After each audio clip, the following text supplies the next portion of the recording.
So hey guys, up until this recent spring we have never had a wood splitter, so almost all our wood has been split by hand. Now that we have a splitter, I don't know if I'll go back, but I figured I'd kind of share a few of the tips that I've kind of learned along the way by splitting by hand. Let's get into it.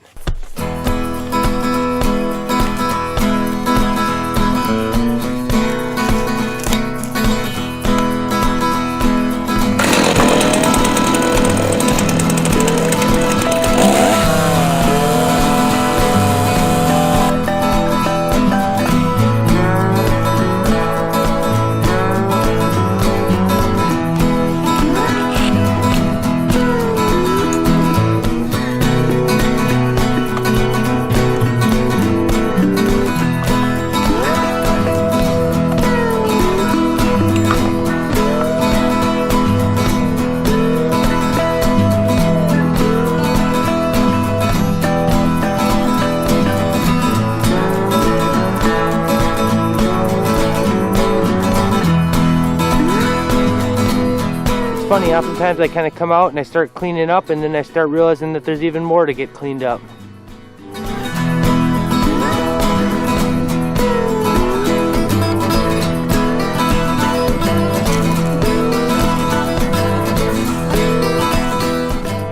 Alright, so for the tools I use, I pretty much just use wedges and a splitting maul.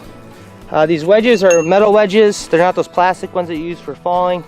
And if you look at the back of the splitting maul, there's actually a part on the back of the head that's actually meant for hitting versus like a felling axe or something. This just is not meant to kind of do that. And then if you look actually the profile of the head, this is obviously a felling axe.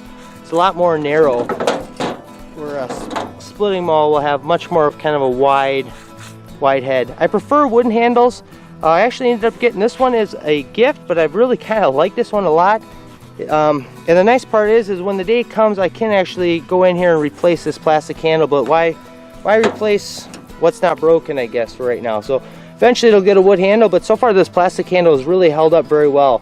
And I think this one that I have right here is, I think it's like a 9-pound maul of some sort, and it seems to do a real good job. So one other thing I'd kind of recommend doing, I'm definitely no Mr. Safety, but I would really recommend getting yourself some sort of steel toe type boots.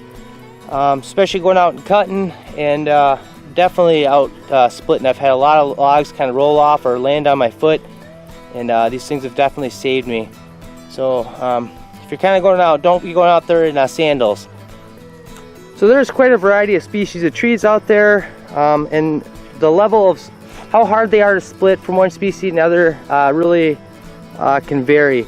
I mean, even you look at like elms, like an American elm is a very tough to split piece of wood, where like a red elm or what they sometimes call a slippery elm are a lot easier. This is a piece of ash. These can a lot of times be pretty easy to split as long as they're not too twisted up. Same with oak and some of the other trees. So sometimes they get a lot of twists.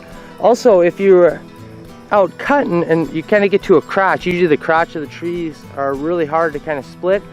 So a lot of times what I'll do is I'll kind of come in and I'll cut, you know, just towards the top of that and then start chunking out.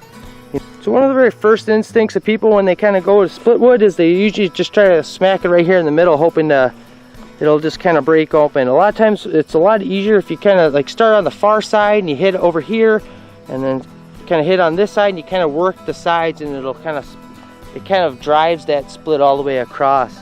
If you get into a really twisted piece, sometimes what you could do is what they kind of call glancing. It's a little more dangerous.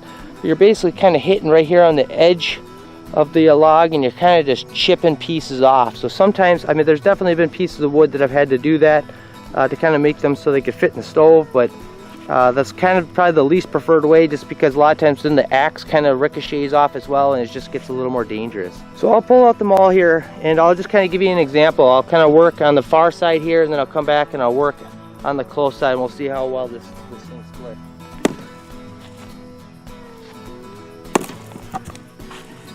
And then once you actually get the round split open, things get a lot easier. Now you can kind of, it's a whole lot easier to kind of split. So now I could start kind of taking smaller chunks here and kind of working it like that.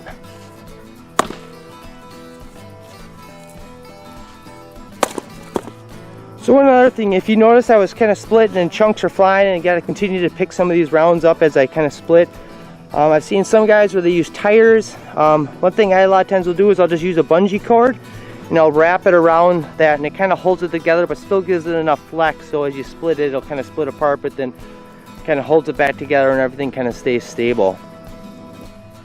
So I hope you guys kind of found some of those tips helpful. I think one of the biggest things that really kind of helped me is kind of avoiding having to split a lot of those crotches. So that kind of means going out when you're cutting and you kind of get to a crotch in the tree, you try to lop it off right here, so you can kind of start cutting your next chunks of firewood off of that, and then cutting these down there, so it kind of takes that whole thing out of the picture. So anyways, hope you guys enjoyed the video.